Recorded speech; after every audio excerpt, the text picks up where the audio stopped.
이것은 스승의 목소리이다. 외침과 어루만짐이다.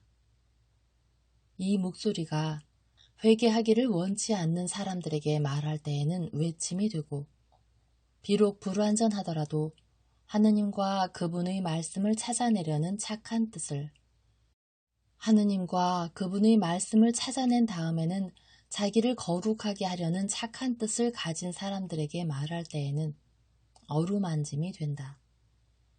이 사람들에게는 말씀이 친구의 어루만짐이 되고 예수의 축복이 된다. 15. 페니키아의 국경지대에서의 전도. 326. 페니키아에서 프톨레마이스로 가는 길은 바다와 산맥 사이의 평야를 일직선으로 가로지르는 아름다운 길이다. 그것은 잘 정비되어 있고 사람들이 많이 왕래한다. 이 길은 내륙 마을들에서 해안 마을들로 이어지는 더 좁은 길들과 자주 교차한다. 네거리가 아주 많은데 대개 네거리에는 집 한 채 우물 하나가 있고 편자가 필요할 수도 있는 네발 짐승들을 위한 허술한 대장간 하나가 있다. 예수께서는 그분의 곁에 남아있는 6 사도와 함께 항상 같은 것들을 보시며 2km가량 되는 길을 걸어가신다. 그분께서는 마침내 개울 가까이에 있는 한 교차로 우물과 편자 만드는 대장간이 있는 집들 중에 하나 근처에서 걸음을 멈추신다. 그 개울에는 다리 하나가 놓여 있는데 그것은 견고하기는 하지만 마차 한 대가 빠듯이 지나갈 정도의 너비여서 서로 엇갈리는 두 방향의 교통의 흐름이 동시에 지나갈 수 없기 때문에 여행자들은 교대로 멈출 수밖에 없다. 내가 보는 한 서로 다른 인종에 속하는 페니키아 사람들과 이스라엘 사람들이 자기들끼리는 서로 미워하지만 로마를 저주한다는 점에서는 서로 의기투합한다. 그렇지만 로마가 아니었다면 이 다리가 없었을 것이고 그 경우 물이 불어났을 때 그들이 어떻게 개울을 건너갈 수 있을지 나는 모르겠다. 그러나 인생살이가 그런 것을 어쩌랴. 압제자는 설령 그가 유익한 일을 한다 해도 항상 미움받는다. 예수께서는 다리 근처, 양지 바른 집 근처 모퉁이에서 걸음을 멈추신다. 거기 개울 옆에 악취나는 편자 만드는 대장간이 있는데 그들은 거기서 편자를 잃어버린 말 1마리와 나귀 2마리의 편자를 만들고 있다. 말은 로마 마차에 매여 있는데 마차 위에는 자신들에게 저주를 퍼붓고 있는 히브리인들에게 갖가지 얼굴 표정을 지어 보이는 유희를 즐기고 있다. 그들은 로마인들을 독살하기 위하여 기꺼이 물어뜯기라도 할 것 같은 진짜 독사의 아가리 같은 입을 가진 다른 모든 사람들보다 더 적의를 보이는 코가 큰 늙은이에게 말똥 한 줌을 던진다. 무슨 일이 일어났을지 여러분은 상상해 보기 바란다. 늙은 유다인은 마치 나병에 걸리기라도 한 듯 달아나고 다른 유다인들도 도망친다. 페니키아인들도 빈정거리며 외친다. 너희는 새 만나를 좋아하지? 그것을 처먹어라. 그러면 너희에게 지나치게 친절한 사람들에게 악을 쓸 수 있는 새 힘이 솟을 거야. 이 위선적인 독사들아. 병사들은 조소하며 웃는다. 예수께서는 침묵하신다. 마침내 로마 마차는 대장장이에게 큰 소리로 인사한 다음에 떠난다. 디토, 잘 계시오. 당신 사업이 번창하기를. 원기왕성하고 늑수그레하고 황소 같은 목에 깨끗이 면도한 얼굴, 약간 벗어진 넓고 툭 튀어나온 이마, 새까만 눈, 커다란 코, 옆머리는 벗겨지고 남아있는 머리털은 짧고 곱슬곱슬한 사나이는 무거운 망치를 흔들며 그들에게 작별 인사를 한 다음 모루로 돌아간다. 모루 위에는 한 젊은이가 올려놓은 벌겋게 단 쇠가 놓여 있다. 그동안에 다른 조수는 어린 나귀의 발에 신길 편자를 준비하느라 그 나귀의 발굽을 다듬고 있다. 도로변에 있는 대장장이들 거의 모두가 로마인들이야. 군복무를 마치고 여기 남아있는 병사들이지. 그들은 돈을 잘 벌어. 그들이 짐승을 보살피는 일을 아무것도 막지 않거든. 그리고 나귀는 안식일 황혼 전이나 봉헌절 동안에도 편자를 이룰 수 있잖아. 마테오가 말한다. 안토니오의 편자를 만들어준 사람은 히브리 여자와 결혼한 사람이었어. 요한이 말한다. 지혜로운 여자들보다 분별 없는 여자들이 더 많은 법이지. 제베데오의 야고보가 말한다. 그럼 아이들은 누구 것이야? 하느님 것이야? 아니면 이 교회 것이야? 안드레아가 묻는다. 아이들은 대개 부부 중에 더 강한 쪽에 속하게 되지. 여자 스스로 배교하지 않는 한 아이들은 히브리인이 되는 거야. 남자는 적어도 로마 남자들은 간섭하지 않거든. 그들은 자기네들의 올림푸스에 대해서도 그리 열광하지도 않아. 나는 이제 그들이 믿는 것은 돈의 필요밖에 없다고 생각하네. 그들 모두는 대가족을 거느리고 있어. 마테오가 대답한다. 그렇지만 그들은 경멸할 만한 족속이잖아. 믿음도 없고 진짜 조국도 없고 모든 사람에게 미움받는. 타데오가 말한다. 아니야, 자네 잘못 생각하는 거야. 로마는 그들을 업신여기지 않고 오히려 항상 그들을 도와주고 있어. 그들이 무장하고 있는 것보다 이렇게 하는 편이 로마에 더 유익하거든. 그들은 폭력보다는 피를 타락시킴으로써 우리나라에 더 침투에 들어오는 거야. 결국 고통당하는 건 첫째 세대야. 그러다가 그들이 흩어지고 그러면 세상에서 잊혀지는 거지. 사정을 잘 아는 것처럼 보이는 마테오가 말한다. 그렇다. 고통을 겪는 것은 자녀들이다. 그러나 그렇게 결혼한 유다 여자들도 고통당한다. 자기 자신들과 아이들로 인해서 말이다. 아무도 그들에게 더 이상 하느님에 대하여 말해주지 않는다.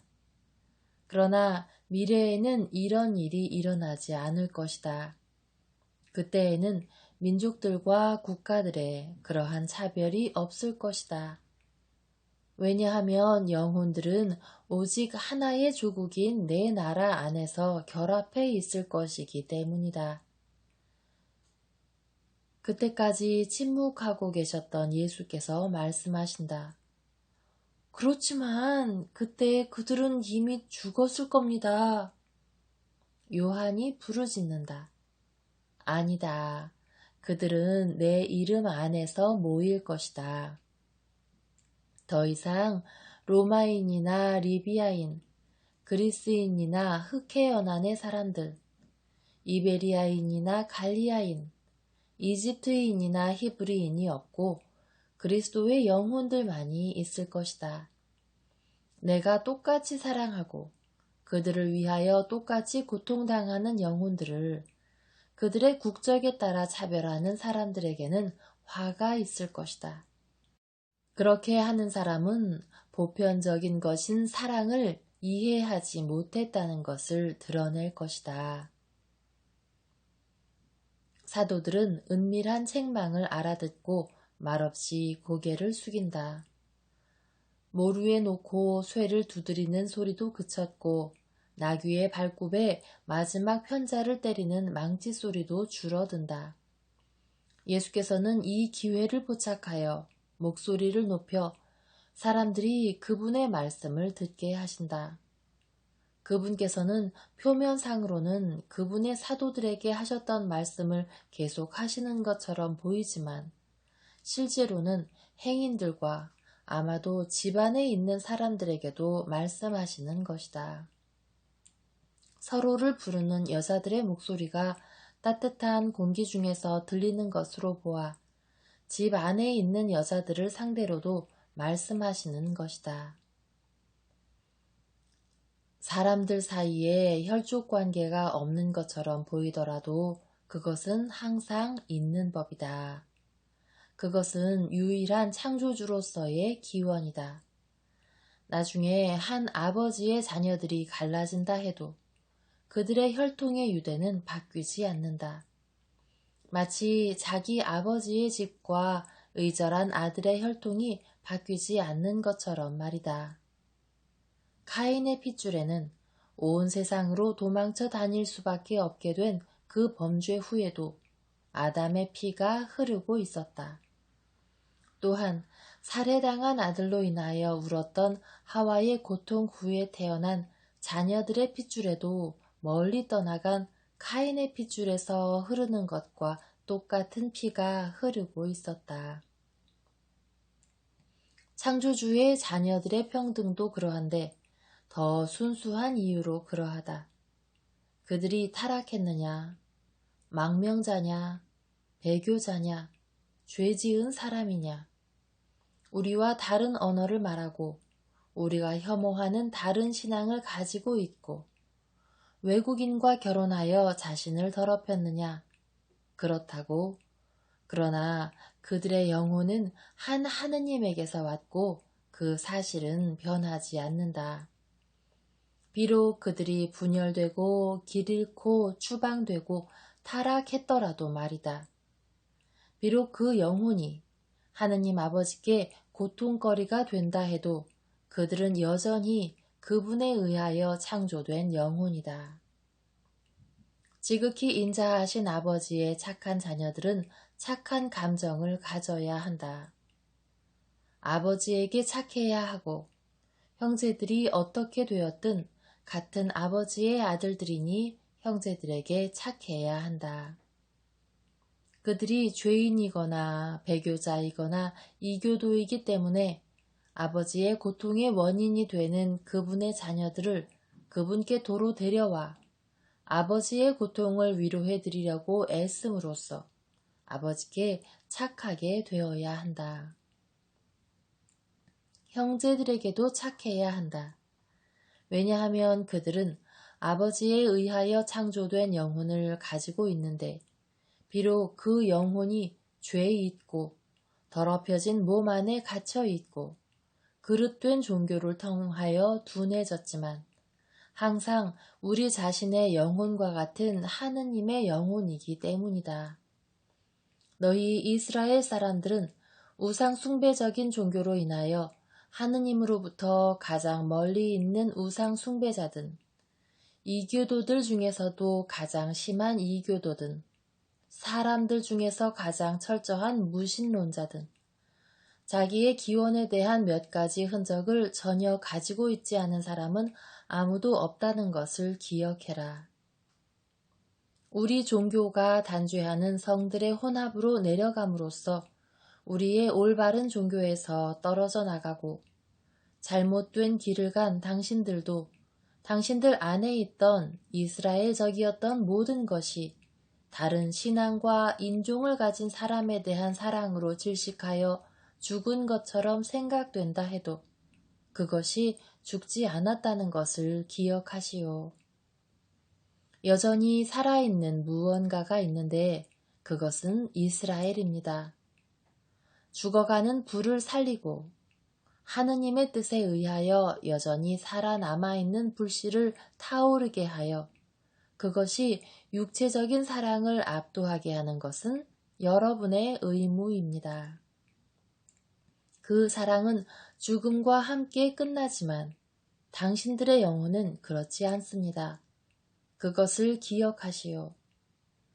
당신들이 누구든 이스라엘의 딸과 신앙과 인종이 다른 남자와의 자폰을 때때로 혐오감을 가지고 보는 당신들은 길 잃은 자매가 아버지께로 돌아오는 길을 찾을 수 있도록 사랑으로 도와야 할 책임과 의무가 당신들에게 있다는 것을 기억하시오. 주님의 뜻에 맞는 거룩한 새 율법은 이것입니다.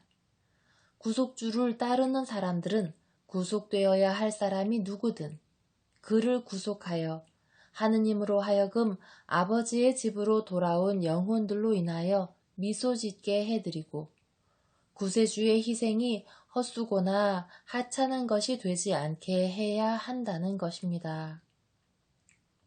밀가루 반죽을 발효시키기 위하여 주부는 지난주의 반죽에서 작은 조각 하나를 떼어냅니다. 그것은 큰 덩어리에서 떼어낸 작은 분량일 뿐입니다.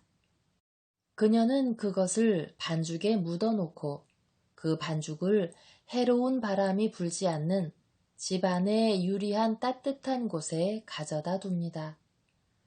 선을 따르는 사람들인 당신들도 아버지와 그분의 나라에서 멀리 떨어져 나간 당신들도 그렇게 하시오. 전자는 당신들의 효모의 극히 적은 부분을 후자를 지지해주고 강화해주기 위하여 그들에게 주시오. 그러면 그들은 그것을 자신들에게 여전히 남아있는 정의의 티끌에 합칠 것입니다. 그리고 여러분 모두는 여러분 안에 있는 것, 즉 여러분의 여주인이거나 지금은 침체해 있다 해도 집요하게 남아있는 것에 따라 사랑의 온기 안에서 악의 절대적인 해풍으로부터 새로운 효모를 보호하시오.